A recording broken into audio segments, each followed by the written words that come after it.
Hello everyone, welcome to Raji home style. నేను మీ రాజేశ్వరి అండి. ఈరోజు రాజీ హోమ్ స్టైల్లో బోటీ ఫ్రైని ఈజీ ప్రాసెస్లో ఎలా చేసుకోవాలో చూసేద్దాం. బోటీ అంటే చాలా మందికి ఇష్టం ఉండదండి.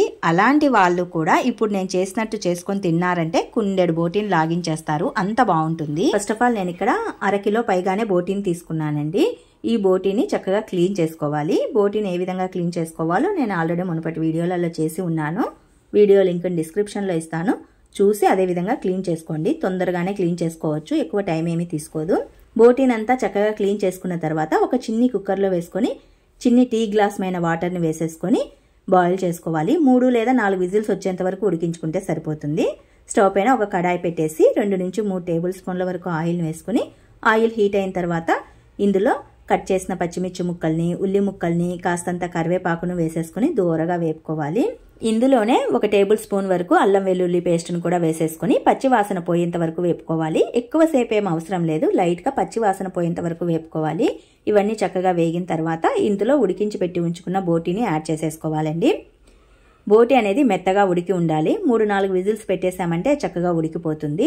ఈ బోటీలో మన టేస్ట్కి సరిపడా సాల్ట్, అలాగే కొద్దిగా పసుపును కూడా వేసేసుకోవాలి. ఇలా ఉప్పు పసుపు వేసిన తర్వాత ఒకసారి కలియదిప్పేసేసేయండి. కలియదిప్పేసిన తర్వాత ఇందులోనే మన టేస్ట్కి సరిపడా చిల్లీ పౌడర్ని, కొద్దిగా ధనియా పౌడర్ని రెండింటిని కూడా వేసేసుకొని చక్కగా కలియదిప్పుకోవాలి.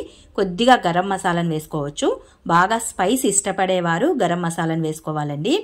మరి మాకు స్పైస్ అవసరం లేదు అనుకున్న వాళ్ళు గరం మసాలాని అవాయిడ్ చేసేసేయండి. నేనైతే లైట్గా చిల్లీ పౌడరు, ధనియా పౌడరు, గరం మసాలా ఈ 3ంటిని వేసేసాను. ఇవి వేసిన తర్వాత స్టవ్ని మీడియం ఫ్లేమ్లోకి టర్న్ చేసేసుకొని 5 నుంచి 10 నిమిషాల పాటు మగ్గించుకోవాలి. ఈ మసాలా ఐటమ్ అనేది బోటీకి పట్టే విధంగా మగ్గించుకుంటే సరిపోతుంది. మధ్య మధ్యలో మాడిపోనివ్వకుండా గరిటెతో కలియదిప్పుకుంటూ ఉండండి. ఎందుకంటే మనం ఆయిల్లోనే మగ్గిస్తున్నాం కాబట్టి అడుగంటుతూ ఉంటుంది. సో అడుగంటనీయకుండా మగ్గించుకుంటే సరిపోతుంది. ఒకసారి టేస్ట్ ఎలా ఉందో, ఉప్పు కారం సరిపోయిందో లేదో నోట్లో వేసుకొని చెక్ చేసుకోండి.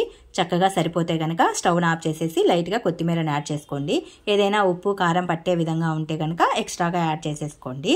చివరన కాస్తంత కొత్తిమీరని యాడ్ చేసేసుకుంటే బోటీ అనేది చాలా టేస్టీగా ఉంటుందండి. ఇంతేనండి, సింపుల్ ప్రాసెస్లో ఈజీ వేలో బోటీ ఫ్రైని తయారు చేసుకునే పద్ధతి. బోటీ అంటే ఇష్టపడని వాళ్ళు కూడా ఇలా తయారు చేసుకొని తిన్నారంటే మళ్ళీ మళ్ళీ ఇలానే ప్రిపేర్ చేసుకొని తింటారు, అంత బాగుంటుంది. మరి మీకు ఈ రెసిపీ ప్రిపరేషన్ వీడియో నచ్చితే మరికొన్ని ఇలాంటి వీడియోస్ కోసం డూ సబ్స్క్రైబ్ మై ఛానల్.